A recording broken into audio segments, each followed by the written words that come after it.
vocês para aproveitarmos melhor o tempo, convidar vocês a abrirem Apocalipse, os irmãos de pé. Abrem Apocalipse, capítulo que nós estamos lendo, capítulo 3, a quinta carta. Capítulo 3 de Apocalipse.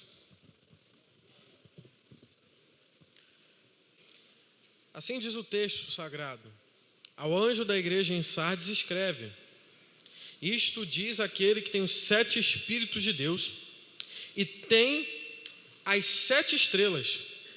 Sei as tuas obras, que tens nome que está viva, mas está morta. Sê vigilante, confirma ainda o que permanece, que está prestes a morrer, pois não tenho achado as tuas obras completas diante do meu Deus. Lembra-te, portanto, como recebeste e ouviste, guarda-o e arrependa-te, pois se não vigiares, virei como um ladrão e não conhecerás a hora em que hei de vir contra ti. Mas tem uns poucas pessoas em Sardes que não contaminaram as suas vestes e estão andando comigo com vestes brancas, porque são dignas. O vencedor será assim vestido de vestes brancas. Não apagarei o seu nome do livro da vida, e o confessarei o nome dele diante do meu Pai e diante dos anjos. Quem tem ouvidos, ouça o que o Espírito diz às igrejas. Senhor, meu Deus e meu Pai, graças te damos, Senhor, por mais uma oportunidade de estarmos aqui se reunindo em teu nome, Senhor. Obrigado por mais uma semana de vida, Pai, porque a vida é um privilégio, um dom do Senhor, Senhor. Pai, eu que te peço hoje, Senhor, pela tua graça, Senhor, que o Senhor venha nos ajudar, Pai. Porque eu posso levar a mensagem até os ouvidos, mas quem leva dos ouvidos ao coração é o teu Espírito. Senhor, nos ajuda. Senhor, nos ajuda a consertarmos a nossa vida diante de ti, Senhor. Nos tira da apatia, da mornidão. Pai, nos tira, Senhor, de tudo aquilo que nos atrapalha a viver contigo, Senhor. Pai, nos ajuda a olharmos para o espelho da nossa vida com os olhos da tua palavra, Senhor. Pai, nos ajuda. Pai, tem misericórdia da sua igreja, Senhor. Nos ajuda a compreender a tua vontade, Senhor. Converte os nossos corações a ti, Senhor. Nos ajuda, Senhor, a compreender a tua vontade, Senhor. Pai, te pedimos isso, Senhor, porque senão é mais um domingo, Pai, que lançamos fora, Senhor, se não for para nos adequar à tua santa palavra. Senhor, nos ajuda, em nome de Jesus. Amém. Irmãos, os irmãos podem se assentar. Nós estamos aqui no livro do Apocalipse, já foi pregado os temas anteriores. E o livro do Apocalipse, ele começa falando de uma forma fantástica sobre qual é o objetivo do livro. É muito comum as pessoas, quando leem o livro do Apocalipse, acham que só a mensagem do capítulo 1 ao 3 do Apocalipse é uma mensagem atual. Não, o livro inteiro é uma mensagem à igreja, uma mensagem presente à igreja do que Cristo quer. Não é à toa que quando você inicia o estudo do Apocalipse, já aparece Jesus dizendo, olha só, bem-aventurado o que o ouve e o que guarda o que está nessa profecia, porque o tempo está próximo. Então não é até o capítulo 3, o livro todo é um propósito de nos preparar para a volta do Senhor Jesus Cristo, de estarmos aptos e vigilantes a essa volta iminente que vem sendo proferida desde os tempos dos apóstolos. E é interessante notarmos que essa mentalidade, há poucos, muito poucos, sumiu do nosso meio por completo. Eu gosto da melhor frase de um autor, acho que eu já falei isso aqui no estudo, que ele resume bem qual é a ideia de estar vigilante, o que é estar preparado, é estar atento, estar realmente desejoso por essa volta. É John Wesley, quando ele é perguntado, essa é uma frase muito famosa dele, ele é perguntado assim, John Wesley, entrevistado, John Wesley, olha só, o que você quer estar fazendo quando Jesus voltar? John Wesley responde, olha só, eu quero estar fazendo a mesma coisa, porque todos os dias eu espero a volta do Senhor. Então isso aqui, ele resume bem o que é o livro do Apocalipse. É um livro atual para a igreja, para preparar a igreja para a volta do Senhor. Mas como preparar? Preparar para saber o dia, a hora? Não. É como está se portando quando Jesus voltar. E essa é a ideia do Apocalipse, tanto que o Apocalipse, o nome, é só aqui no Brasil que tem esse nome estranho, Apocalipse. Porque no resto do mundo é revelação mesmo, é a tradução do país. O livro do Apocalipse é uma revelação. Muita gente estuda Apocalipse, acha que o livro do Apocalipse É algo fechado, é algo que não dá para estudar. Tanto que a maioria dos crentes chega em Judas, volta para Gênesis direto, nem vai. Ou vai até o capítulo 3, só que são as 7 igrejas, que todo mundo gosta. Chegou no 4, o cara nem vê aquilo, ele pula de volta. E por que isso acontece? Porque não entendemos que esse livro é uma revelação e não uma obscuração da verdade de Deus, a verdade de Cristo. E o que o livro está querendo passar, antes de ser, não só sendo uma mensagem sobre o futuro, mas é uma mensagem atual para a realidade da igreja e como a igreja deve se portar diante dessa realidade. Não é à toa que quando o Apocalipse é iniciado, ele não começa falando de coisas futuras. Quem começa falando é João, e ele começa falando de numa situação que ele está passando. João está preso na ilha de Patmos por causa de pregar o evangelho, por causa do cristianismo, por causa da fé cristã. Ele está preso por causa disso, porque chegou a um ponto que o império estava perseguindo a fé cristã, principalmente na área ali da Ásia, aquela área ali onde João está, a perseguição foi muito intensa, e ele chega um momento que Jesus vai trazer ele, provavelmente ali, um arrebatamento de espírito.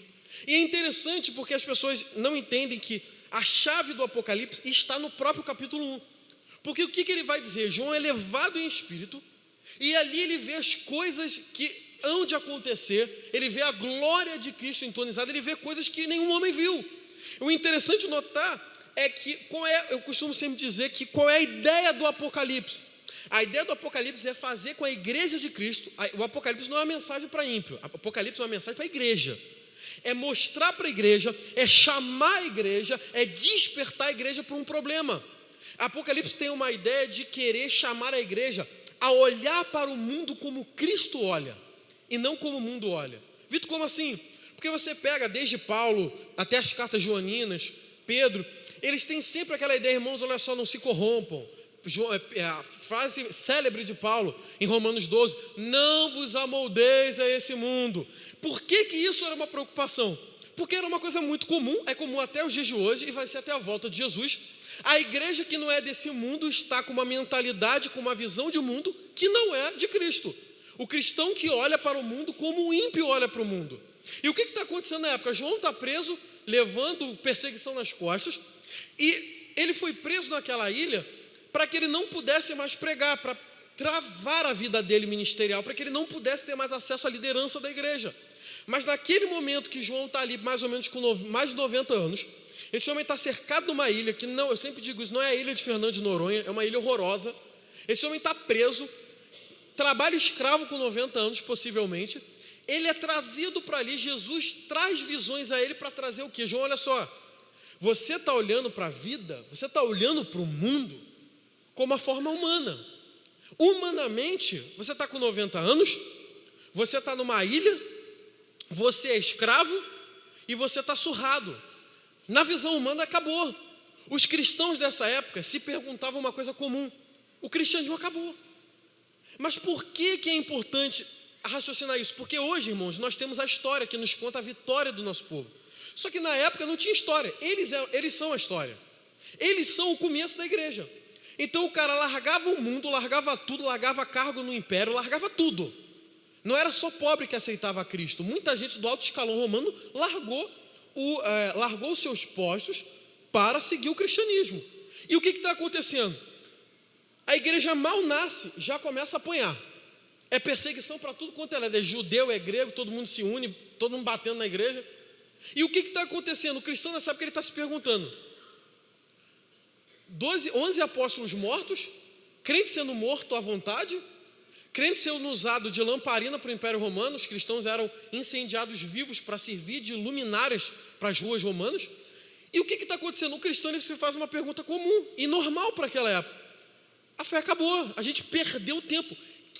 Desculpa a expressão, que idiotice foi ser cristão. Eu perdi tudo, Jesus não voltou e eu estou aqui sem fazer nada e estou preso.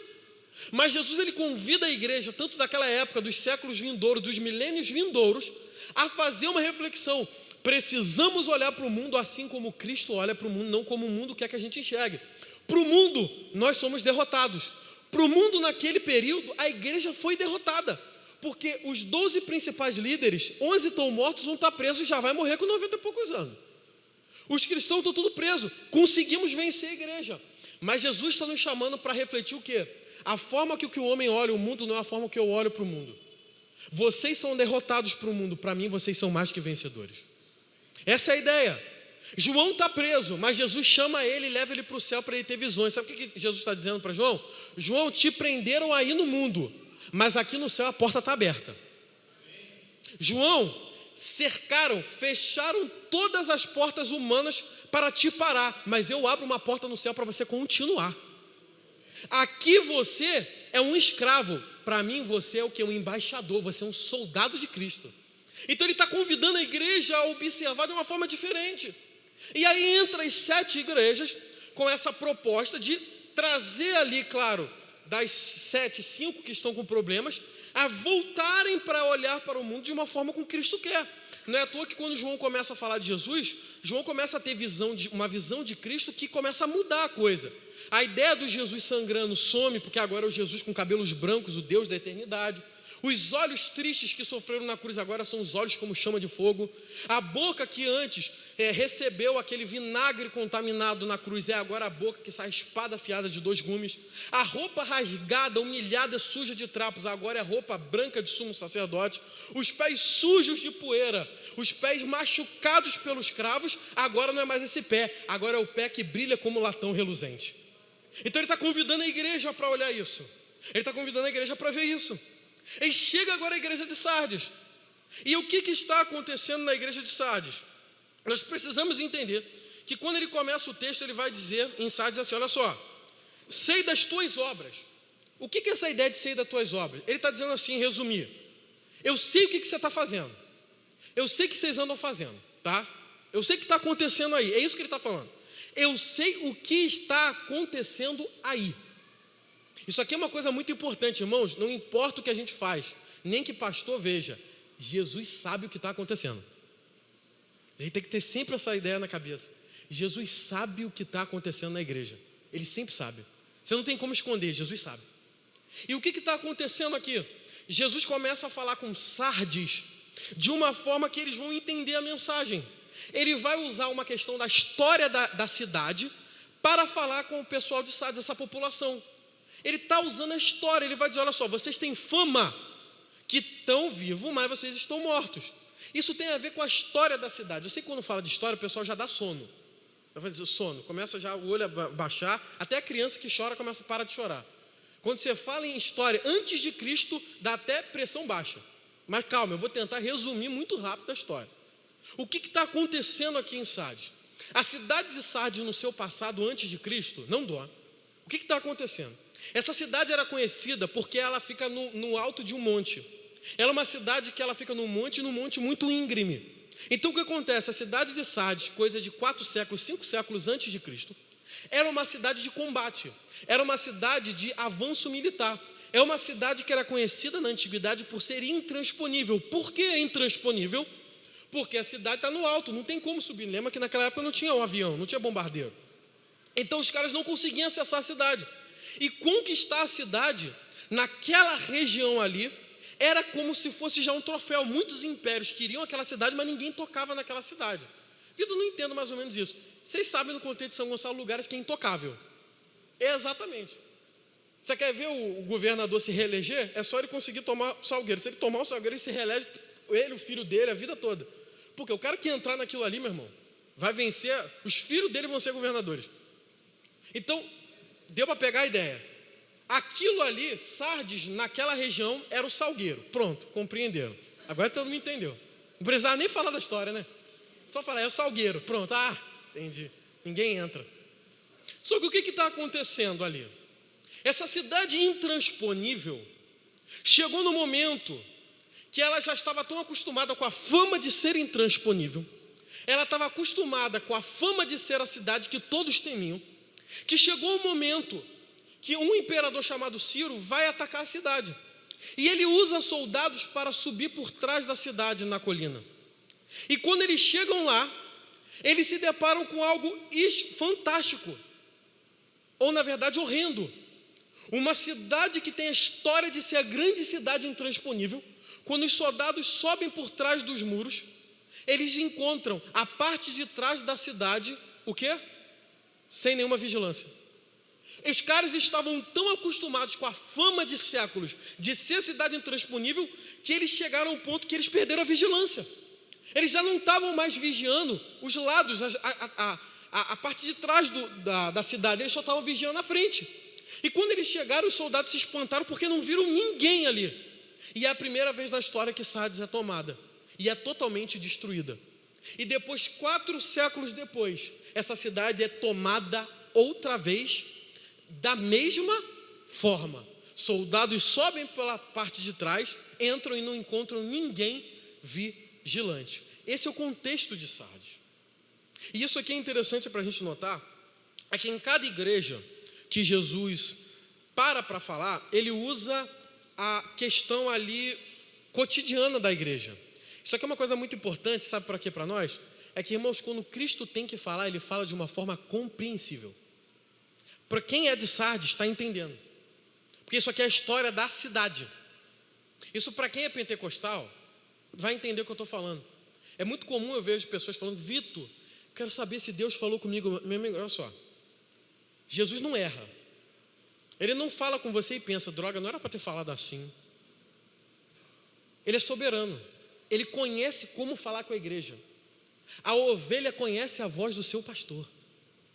Então, irmão, quando você tiver dúvida se Deus falou com você ou não, já sabe que Deus não falou, porque quando ele falar, você vai saber que ele falando. Isso é um problema no nosso meio, que você fala: Vitor, não sei se Deus está falando, se é para fazer ou não. Irmão, você está na dúvida, não é? Porque quando Deus tiver que falar, não tem religioso nesse mundo que vai tirar da tua cabeça que Deus falou com você. Ele está falando aqui de uma forma que a igreja entende. Ele está trazendo uma mensagem para a igreja: olha só, assim como a cidade que vocês estão, vocês vivem de um passado, e isso é muito comum para os dias de hoje. É muito comum a igreja tomar o molde da cidade que está. Você pega a igreja de Corinto, é uma igreja imoral. Por quê? Porque a cidade de Corinto é o quê? Imoral. Você pega a igreja da Galácia, tem muitos judaizantes. Por quê? Porque a cidade da Galácia tinha muitos judeus. Então é comum dos nossos meios. Nós percebemos isso, a gente pega ambientes de comunidade. A forma que a cultura tem é muito comum invadir a igreja. Você pega ambientes de comunidade que igrejas recebem questões do tráfico de drogas. Você, dependendo de regiões, a igreja recebe questões de partido político. Isso é muito comum. Não estou falando que é certo, estou falando que é comum, tá? Pelo amor de Deus.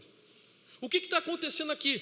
A igreja de Sardes está vivendo da forma que a cidade vivia. A cidade se vangloriava de um passado. Mas olha que, gente, isso aqui é muito interessante. Que quando essa cidade foi invadida, o imperador que tomou a cidade, para que os cidadãos não se levantassem contra, rebelião, tipo assim, não queremos vocês aqui fora. Ele fez o quê?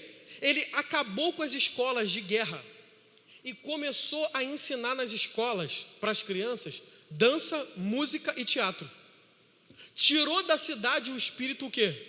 Guerreiro. Só isso aqui eu já podia terminar a mensagem. O que está acontecendo? A cidade vive de uma glória passada, mas o seu presente não tem nada a ver com o passado. O passado é glorioso, o presente é decadente. O passado é grande, o presente é horrível. O passado é de guerra, o presente é de estagnação.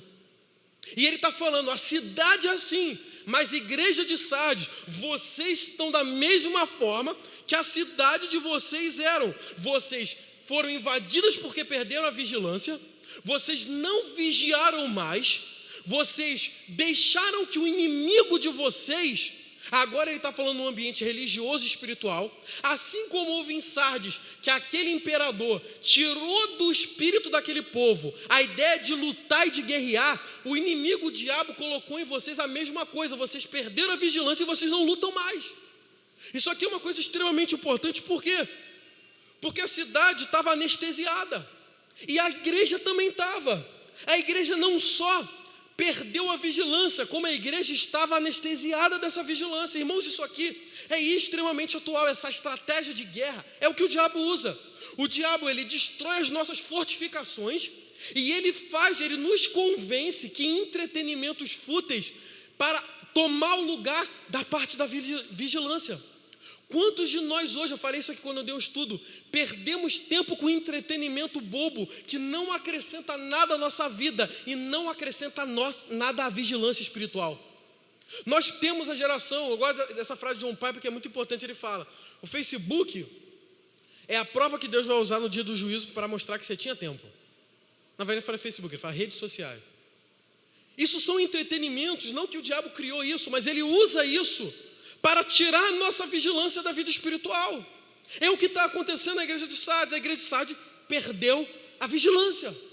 E o interessante de notarmos é que quando ele fala isso, e irmãos, essa coisa de viver o passado e esquecer do presente é uma coisa muito comum nos nossos dias. Eu vivo um passado, mas o presente não tem nada que o passado vive. Vive aquela eterna nostalgia. Esse dia eu estava conversando, eu posso falar desse tipo de coisa porque eu não tenho time. Eu tenho ali um rapaz, quando eu pego o ônibus, que eu paro ali para comer às vezes alguma coisa, tem um cara que vende umas bugiganga. Aí às vezes eu chego assim e converso, né? Ano passado foi, independente, eu não tenho time, mas independente foi o ano do Flamengo, eu falei, o Flamengo está ganhando tudo. Aí o cara do lado eu não sabia, ele é um fanático, mas é fanático pelo Vasco. Mas é muito engraçado, porque eu estava lá com minha coxinha na mão, comendo, falei, o Flamengo ganhando tudo. Ele do nada chega, porque o Vasco ganhou em 1920 do Barcelona. Eu falei, o que tem uma coisa a ver com a outra, cara? Primeiro, não perguntei nada, não estava nem falando com ele, eu estava comendo coxinha. Não, porque o Vasco, eu falei, não, rapaz, mas o Vasco perdeu para o Flamengo. Não, o Vasco em 1935 ganhou do Flamengo de 3-0. Não, porque o Vasco não sei o que ganhou do Manchester United não sei o que de 2-0 em 1810. Eu falei, caraca, o cara vive uma glória do passado, cara. E a gente vive isso na igreja também, irmão. A gente gosta muito de falar de avivamento. Eu gosto de uma frase, eu refletindo, irmão, estudar avivamento de igreja é uma coisa tão boa quanto ruim. Por que boa? Porque a gente vê o que Deus fez no passado. E por que é ruim? Porque a gente está vendo o que Deus não está fazendo no nosso meio. Avivamento, quando você estuda, tem dois lados. Você vê o que Deus fazia e o que Deus não está fazendo no nosso meio. Porque a gente não está dando ouvido ao Espírito de Deus. É triste, porque a gente perdeu a vigilância como a igreja de Sardes. Nós caímos no entretenimento barato que o inimigo das nossas almas colocou para nós perdermos a vigilância. E Vitor, o que é essa vigilância que a Bíblia aqui está citando? A Bíblia, quando fala de vigilância, está morto, ela sempre está relacionando a ideia de morte à ideia de pecado. O que é perder a vigilância? É começar a pecar muito, é perder a vida de santidade. O que é estar preparado para a volta de Jesus? Preparado para a volta de Jesus não é você estar num culto quando Jesus voltar. Estar preparado para a volta de Jesus é você estar vivendo em santidade, porque sem a qual ninguém verá Deus. Quando Paulo ele vai dizer, lá em Timóteo 5:6, ele vai dizer, olha só, aqueles que vivem nos prazeres da carne, mesmo que vivos, estão mortos. Efésios 2 vai dizer que antes vocês estavam mortos nos vossos delitos. O próprio Jesus vai dizer na parábola do filho pródigo, olha só, ele estava morto, mas agora meu filho está vivo. A ideia de morte na Bíblia tem a ver com viver na escravidão do pecado, viver em pecado. O que está acontecendo com a igreja de Sardes? A igreja de Sardes, pelo próprio contexto, indica que a igreja de Sardes caiu no pecado. Ela perdeu a vigilância espiritual. A igreja perdeu, ela foi contaminada pela cultura secular. E é interessante notar que eu não percebi isso no texto. É que a igreja de Sardes, ela não tem perseguição nem de judeus, e ela não tem perseguição nem de gregos e romanos. Por que ela não tem? Porque ela é uma igreja tão acomodada que ela não fazia a menor diferença. Irmãos, quando Jesus ele diz na bem-aventurança, olha só, bem-aventurado quando, ele não diz se, ele diz quando. Bem-aventurado quando vos perseguirem e injuriarem por causa do meu nome. Jesus vai dizer, olha só, aquele que quiser me seguir, padecerá perseguição. Um dos grandes termômetros da espiritualidade de alguém é a perseguição pela fé. Sardes não é perseguida por ninguém, porque ela se acomodou. Eu falo muito para os irmãos, quem vai para a faculdade, quem está em escola, trabalha.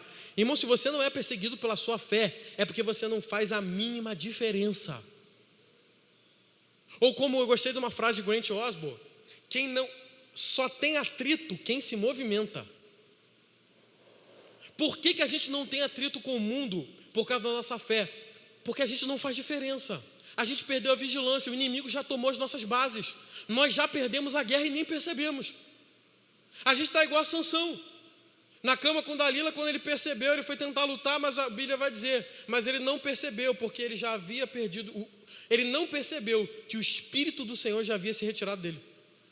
Irmão, tem muitos de nós que ainda não percebemos que o Espírito de Deus se retirou do nosso meio. A gente nem mais percebe que a gente não tem o Espírito Santo. A gente perdeu a vigilância. O pecado se tornou comum. Nós trocamos o entretenimento pelas armas, pelos momentos de vigilância. Nós passamos muito mais tempo em redes sociais do que em oração. Nós perdemos muito mais tempo com entretenimento, com Netflix, com Amazon, do que perdemos lendo Bíblia. Nós perdemos muito mais tempo com coisas ímpias e seculares e imorais do que no meio do nosso povo. É impossível manter a vida de vigilância espiritual caindo em entretenimento barato. O inimigo das nossas almas usa o entretenimento para destruir as nossas fortificações. Irmão, quem perde 3, 4, 5 horas de Netflix não está vigilante na fé. Não tem como. Não tem como perder 3, 4 horas de Facebook por dia. Você faz uma coisa, deixa de fazer outra. Mas Deus está nos chamando hoje para despertarmos e voltarmos a fortificar as bases da nossa vida espiritual, porque o tempo está próximo. E é aqui que vai entrar, que muita gente está se perguntando, viu que você pulou a parte do versículo 1, que é a apresentação de Cristo. Jesus se apresenta para a igreja. Nós temos que entender que todas as vezes que Jesus se apresenta aqui nas cartas, vocês já estão pegando as pregações, toda vez que ele se apresenta, a forma dele se apresentar para a igreja tem a ver com o problema ou a situação que a igreja está passando. Como assim, Vitor? A forma com que Jesus é e age é relativo a quem você é. É quem você é. Vitor, como assim? Porque você vai perceber que aqueles que são seus servos, Jesus chama de amigo. Mas para aqueles que são ímpios, Deus é um Deus vingador. Para aqueles que são seus servos, Ele é o cordeiro que morreu por nós. Mas para os que são ímpios, Ele é o leão da tribo de Judá. Para aqueles que não são do seu povo, Ele é advogado fiel. Para aqueles que não são do seu povo, Ele é o juiz do trono branco que há de julgar sem uma piedade. A forma com que Jesus se apresenta está relacionado a como somos. Quem somos? Se você é filho de Deus, você tem o amor de Deus. Se você não é filho de Deus, você tem o repúdio de Deus. A Bíblia fala sobre isso. Não tem como. Se você está em Deus, você tem o amor de Deus. Se você está fora de Cristo, você está debaixo da ira de Deus. E isso vai acontecer com a igreja. Em Éfeso, a igreja que perde o amor, ele aparece, a igreja que, Barclay vai dizer que a igreja de Éfeso é uma igreja que, ela não só que perdeu o amor, mas é uma igreja que se endureceu na sua tradição. Porque a igreja de Éfeso foi uma igreja muito grande, muito importante na sua época. É uma igreja que controlou muitas congregações e grandes homens foram pastores dessa igreja. Jesus se apresenta para Éfeso já de uma forma diferente. Ele vai dizer assim, olha só, ele vai já chegar dizendo assim, olha só, eu sou aquele que estou no meio dos candeeiros e tenho as 7 estrelas. Ele está dizendo o que para a igreja? Olha só, vocês são muito importantes e acham que controlam tudo, mas quem controla a igreja sou eu. Quando vai aparecer para a igreja de Esmirna, a igreja perseguida, a igreja que estava sendo morta pela fé, o que vai acontecer? Jesus se apresenta com aquele que estava morto, mas está vivo. Por quê? Vocês estão morrendo por causa da fé, mas eu sou aquele que morreu, está vivo, vou dar vida para vocês eterno. A forma de Jesus se apresentar é diferente. Aí você vai chegar na igreja de Pérgamo, que é a igreja que deixou entrar a doutrina de Balaão, de prostituição e idolatria. Jesus já chega diferente. Ele é aquele que tem a espada afiada de 2 gumes. Quando vai para a igreja de Tiatira, que tem Jezabel com prostituição e idolatria, a igreja leniente com isso, que estava deixando acontecer, Jesus já se apresenta de um jeito pior. É aquele que tem olhos como chama de fogo e os seus pés como latão reluzente. E latão reluzente na Bíblia é uma ideia ali do metal feito para espadas e material bélico. O que Jesus está dizendo? Vocês estão tolerando Jezabel? Eu vou vir para cima de vocês com fogo de exército. Eu vou acabar com vocês. Então a forma que ele se apresenta é essa. Agora quando ele chega para a igreja de Sardes, ele já chega dizendo, eu sou aquele que tem os 7 Espíritos de Deus. Irmãos, para uma igreja que está morta, a única solução é o Espírito de Deus. Não tem outra solução. É esse Espírito que a Bíblia vai dizer em João 16 que convence o homem do pecado, da justiça e do juízo. É esse Espírito que vai aparecer em Isaías 11, que é o Espírito do Senhor de sabedoria, entendimento, fortaleza. É o Espírito de temor. A Bíblia vai dizer em Romanos 8 3 características do Espírito Santo. Ele é o Espírito que doa a vida, é o Espírito que nos faz filhos de Deus, é o Espírito que nos testifica que somos salvos em Jesus Cristo. Esse é o Espírito que está aqui. Para uma igreja que perdeu a vigilância, precisa do Espírito Santo. Ele está dizendo, eu sou aquele que tem os 7 Espíritos de Deus. Traduzindo, vocês estão mortos, mas eu tenho aquele que doa a vida. Isso é a importância do que está acontecendo aqui, a forma dele se apresentar é diferente. Então ele está dizendo, olha só, vocês perderam a vigilância e vocês morreram para o inimigo. O diabo derrubou vocês. Vocês já não oram mais, vocês já não me buscam mais, vocês já não lêem Bíblia, vocês não andam em comunhão. Vocês se perderam, como foi na época da cidade, com entretenimento barato. Vocês morreram nos pecados. Mas eu estou aqui para trazer vida a vocês de volta. Ainda há tempo. Porque ele vai dizer, é muito interessante, que ele diz assim, olha só, ser vigilante. Aí ele vai dizer, olha só, porque você tem nome de vida, mas está morto. Aí quando ele dá toda essa situação da igreja, ele explica, ó, vocês estão assim, vocês estão mortos, vocês têm nome, vocês têm fama, o passado de vocês foi grande, mas vocês estão totalmente arrasados. E isso, até lembrando aqui, é uma coisa interessante, porque isso aqui é uma coisa muito comum para quem é mais velho. Para novo não tem muito isso. Essa coisa de viver de um passado com um presente decadente. Eu cresci vendo gente de 50, 60 anos dizendo, ai, na minha época de jovem, era uma vigília por mês. Ah, na minha época de jovem eu andava São Gonçalo todo evangelizando. Aí eu lia 10 livros por dia. E hoje, nada disso. Mas ele vive de um passado. Isso é muito comum quem é mais velho. Não, na minha época, rapaz, o negócio, eu já chegava na igreja rodando. Eu cresci ouvindo esses testemunhos. Cresci ouvindo isso. Não, rapaz, quando eu era jovem, eu não dava nem a paz do Senhor, já chegava dando língua estranha. Eu cresci ouvindo isso, eu não estou mentindo. Não, na minha época eu evangelizava com fogo. Isso aqui. Aí quando você vê o presente do cara, não tem nada disso. Ele sempre vive de um passado, isso é muito comum no nosso meio. Ah, na minha época, rapaz, época de vigília, 5 horas de joelho, hoje bota a culpa na artrose. Cara, isso é comum. Mas irmãos, o seu passado não serve para o seu presente. A oração de ontem não serve mais para hoje. A comida que tu comeu ontem não te alimenta muito hoje, imagina a oração de ontem. O que tu leu a Bíblia ontem não serve mais para hoje. O que você buscou a Deus ontem tem que buscar hoje de novo. Não dá para viver, não, porque eu fui na vigília, não sei o que, de 10 anos atrás. Não. Assim como você se alimenta todos os dias, você bebe água todos os dias, você cuida da saúde todos os dias. Todos os dias a vigilância tem que estar atenta. Não tem como isso. Não dá para passar 4 dias sem orar, depois oro. Não, porque eu orei semana retrasada. Não dá. Porque é nesse momento de gap de vigilância que o inimigo vai te atacar e vai te derrubar. E vai derrubar feio. Porque é na história que nós conhecemos, grandes homens de Deus não eram ímpios, eram homens de Deus. Que por causa de um gap na vigilância, destruíram toda uma vida. E Deus está nos chamando, Ele deu a situação da igreja, mostrou o doador, Ele vai falar agora a solução. Qual é a solução para a igreja? Vai começar lá no versículo 3, que vai dizer assim, capítulo 3, versículo 3, vai dizer assim, ó. 3 coisas que você tem que fazer. Algumas coisas que você tem que fazer. Primeira, algumas traduções dizem aí, lembra-te. A melhor tradução é, acordem. Despertem do que vocês estão vivendo. É interessante que Grant Osborne vai dizer que a ideia de acordar aqui é a ideia de tragam de volta aquilo que tinha valor que vocês perderam. A cidade de Sardes caiu porque e nunca mais se levantou porque ficou no entretenimento barato, nunca mais voltaram a ser soldados de Cristo. Mas o Senhor está nos chamando para largarmos o entretenimento barato e acordarmos. A primeira coisa que ele fala, acordem, vocês foram chamados para serem soldados. Irmão, uma coisa que crente não entendeu ainda, que você foi chamado para ser soldado, cara. Você não é civil no mundo espiritual, você é soldado. Paulo vai dizer em 2 Timóteo 2, olha só, ele convida Timóteo dizendo, Timóteo, sê comigo um bom soldado de Cristo. Ele vai dizer, porque um bom soldado não se embaraça com as coisas dessa vida para não desagradar quem o chamou. Paulo está dizendo, Timóteo, pelo amor de Deus, não fica cheio das coisas do mundo, porque você vai perder a sua missão de soldado, que é combater a fé. Irmãos, eu não sei o que você almeja quando você estiver nos últimos dias de vida. Eu não sei o que você almeja. Eu almejo poder dizer, combati o bom combate, terminei a carreira e guardei a fé. Estava hoje, irmão, hoje não, madrugada passada, que já é ontem. Um amigo meu chegou para mim, eu não printei porque ele ia ser um pouco de falta de respeito. Um amigo que eu evangelizo há 7 anos, estava conversando com o Gabriel isso. O cara tem um carro do ano top, uma casa top,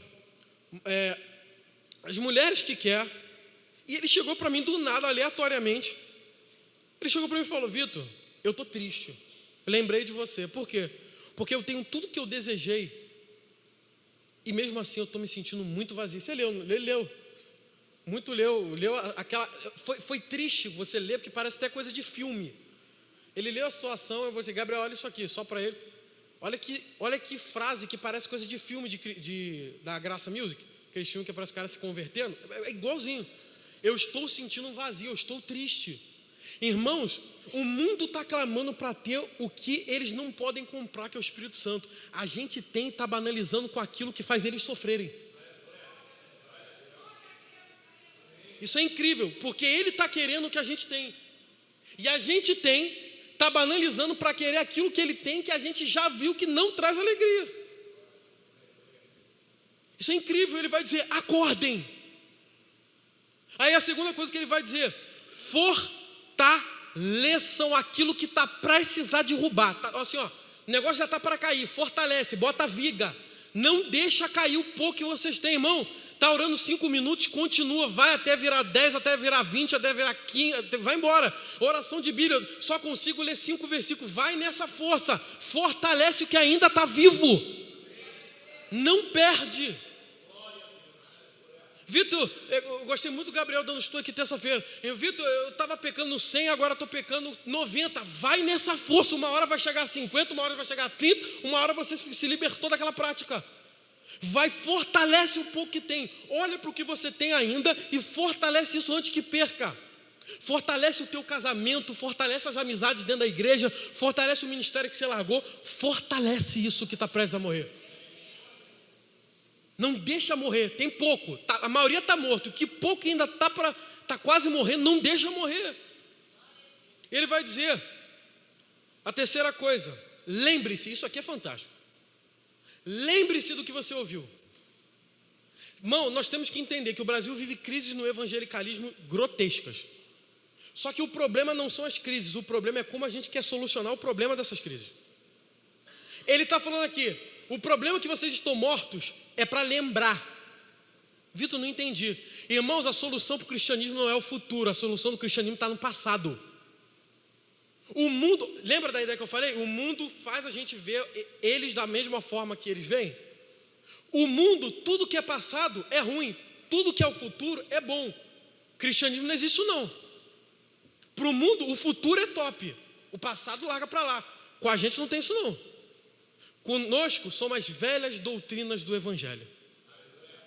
Nós temos que entender que a solução para... Uma vez, eu nunca vou esquecer isso. Um casal de jovens veio conversar comigo por causa de pecado. Eu não ri, porque eu entendi a seriedade, mas como nós entendemos um problema, mas é o jeito que a gente quer solucionar o problema. Ele falou: Vitor, eu estou com problema disso, de pecar. O que você me recomenda fazer? Como eu tinha intimidade com a pessoa, eu fiz.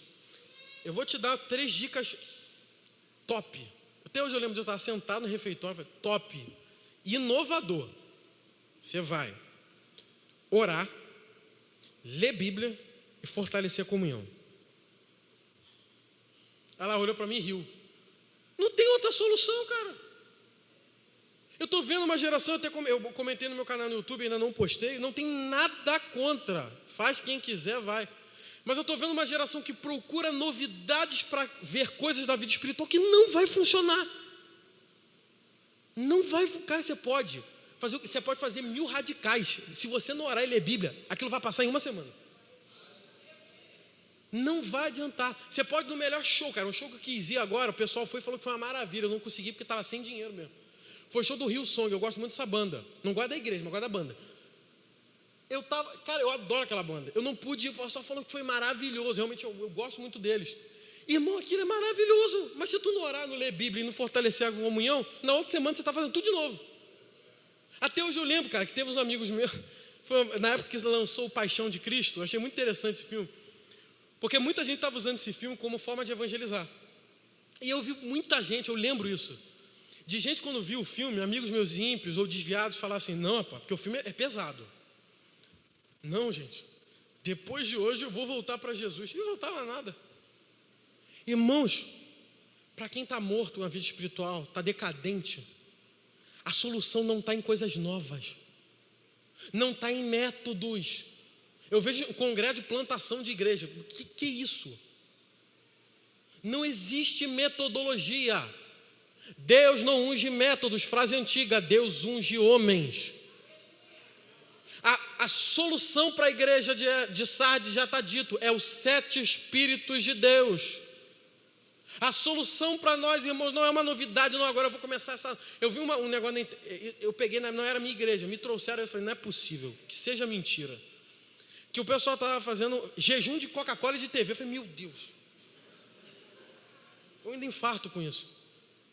Você acha que isso vai funcionar, cara? Igreja, para de olhar para o futuro. O futuro só tem uma coisa que a gente quer: Jesus voltar. De resto, a solução para a nossa vida ainda está na cruz. Não adianta, jovens, não olhem para o futuro, olhem para o passado. Jesus, a Bíblia, ali está a nossa solução. Lembrem-se do que vocês ouviram. Lembrem-se. E ele vai dizer, para resumir tudo, arrependam-se.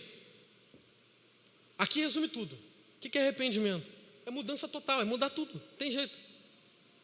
Não adianta, foi até boa, o Paulo Júnior falou ali, não adianta vocês ouvirem, vocês têm que praticar.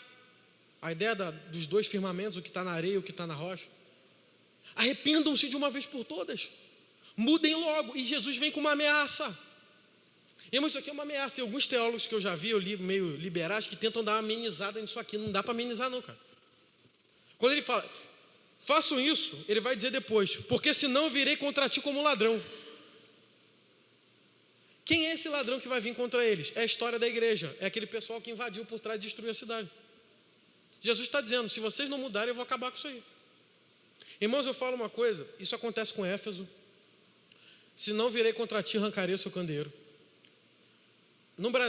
Só em São Gonçalo, eu vi um dado de um pastor, que ele é de uma ONG aqui em São Gonçalo, que ele falou que em São Gonçalo tem registrado, imagine o que não é registrado. Se não me engano, era 12 mil igrejas. 12 mil igrejas registradas. Aí o pessoal pergunta, por que não faz diferença? Irmão, você tem que entender que Deus continua o mesmo, julgando e trazendo espada. Antes dele trazer conserto com o ímpio, ele vai trazer conserto com a igreja. O que é tirar candeeiro? O que é vir contra ti? Acabou. Todo mundo aqui conhece uma igreja ou uma pessoa, porque aqui é tudo coletivo, ou é a ideia de igreja ou também individual. Todo mundo conhece uma igreja ou uma pessoa que, se ele morrer hoje, ou a igreja deixar de existir, não vai fazer nenhuma diferença. Está dizendo aquela coisa assim, morreu. Ah, tá. Aquela igreja que se fechar, todo mundo vai dizer, fechou? Tinha uma igreja? Ou pior, fechou, graças a Deus. Ou até um cristão, quando o cara é tão atribulado que você fala assim, meu Deus, obrigado, Senhor, que a morte para ti é preciosa aos teus olhos. Irmãos, isso aqui que ele está falando, eu vou vir contra vocês, eu vou destruir vocês. Mas Jesus não faria isso, não faria, matou Ananias e Safira. Imagine eu que moro em Marambaia. Ele vai vir contra a gente, irmãos. A gente está pensando que tem coisa que está acontecendo na nossa vida que é o diabo, mas é o próprio Cristo nos afligindo. Irmão, cair na mão do diabo vai porque Deus tira. Quando você cai na mão de Deus, lascou. Tem coisa que está acontecendo na nossa vida que a gente está achando que é o diabo, não é o Cristo que está nos afligindo. Porque ele afadiga com vara a quem ama. Ele está dizendo, eu vou vir contra vocês como ladrão. Eu não estou pouco me importando com a fama de vocês, o passado glorioso de você, que você era lá, da igreja de fulano de tal, que você fazia isso. É hoje a vigilância. Você foi vigilante no passado, mas se perdeu hoje. Ele está chamando a igreja. E ele vai dizer, para terminarmos, porque a hora já passou, ele vai dar as 3 recompensas de quem receber esse chamado. Ele vai dizer assim, todo mundo pode me acompanhar? O texto vai dizer lá no final, ao que vencer, ele vai falar, ao que vencer, ao vencedor, dependendo da tradução, o vencedor será assim vestido de vestes brancas. Primeira coisa que Jesus está nos prometendo, ele está usando uma linguagem da época, porque Sardes era conhecido no mundo como tingidora de roupa. Alguns dizem que ela inventou esse negócio de tingir roupa. Ele está dizendo assim para a igreja de Sardes, vocês que vencerem, aos olhos do mundo vocês não têm as roupas deles, porque esse negócio de roupa de gala, isso existe desde aquela época, tá, gente? Roupa de ostentação, isso existe desde aquela época. vocês não vão ter isso do mundo, mas vocês vão ter no céu uma veste branca. E a veste branca aqui tem um significado militar também. Os generais romanos, quando venciam empreitadas militares, eles voltavam em cortejos de glória e de exaltação pela vitória de branco. Jesus está nos prometendo, aqui na terra vocês vão ser humilhados, perseguidos e escorraçados. E bem-aventurados se isso acontecer. Mas para vocês que vencerem tudo isso, aqui no céu vocês vão estar num cortejo celestial de glória, com vestes brancas. Vocês receberão parte da minha glória. Vocês vão ser exaltados pelos anjos. Vocês vão ser condecorados. Ele vai dizer a terceira coisa: não arrancarei o teu nome do livro da vida. Aqui o significado não tem nada demais. É porque a cidade de Sardes era uma capital, e na capital fica o nome do registro das pessoas que moram. Só isso. O que Jesus está dizendo? Ao que vencer, ao que permanecer, vocês jamais serão lançados fora. Vocês têm segurança. Aí no mundo vocês podem até morrer. E é muito comum que o pessoal goste de pegar uns textos aqui para dar uma afrouxada e dizer que é galardão. Não, é porque aqui você vai perder. Não, aqui a perda é galardão. Não, o texto não está falando disso. O texto está falando de vigilância espiritual para a volta de Jesus. Forçar isso no texto é muita forçação de barra. O texto aqui está falando de vigilância porque Jesus está voltando e está à porta. Vocês têm que estar preparados para essa volta. Não está falando de galardão aqui. E vocês vão ter segurança. E a terceira coisa que ele vai dizer: quem vencer, eu confessarei o nome de vocês ao meu Pai. Traduzindo, quando você chegar no céu, você vai ter certeza que você vai ser aceito lá, porque o seu nome vai estar lá. O que ele está dizendo? Vocês aí embaixo não são reconhecidos, mas aqui em cima vocês são reconhecidos. Aí no mundo vocês não têm glória, aqui vocês vão ter glória. Aí vocês não têm fama na cidade, aqui vocês vão ter fama. Aí vocês não são nem às vezes conhecidos, aqui vocês vão ser conhecidos. Ele vai dizer: ao que vencer, tudo isso será concedido. Lembra sempre que eu falei que Apocalipse, agora para encerrar, ele quer mudar a visão da igreja. Tudo aqui que ele está falando é tudo aquilo que na cidade as pessoas queriam. Veste branca, porque a ostentação da cidade era só indústria têxtil. Nome no livro, porque a cidade era o lugar de registro. E nenhum cidadão quer ser excluído da sua cidade. Você não quer que chegue na tua casa o teu obituário. Eu estou morto. Não estou, mas estou morto. Ninguém quer. E ninguém quer ser esquecido. Mas ele está dizendo para a igreja de hoje: se vocês não se importarem com a futilidade do entretenimento, da ostentação, da glória do dinheiro que pode comprar, se vocês não se importarem com reconhecimento, se vocês não se importarem com como o nome de vocês vai ser falado, porque a gente vai ser caluniado, irmão, para você crer. Se vocês não se importarem comigo, vocês vão ter tudo isso aqui no céu. E ele diz: quem tem ouvidos, ouça o que o Espírito diz às igrejas. Sempre ele termina isso: quem tem ouvidos, ouça. Ou, dependendo da tradução, de quem quer ouvir, escute. Porque aqui está implícito: porque eu virei como ladrão. Aquilo que você leva com a barriga, irmão, no cristianismo não dá.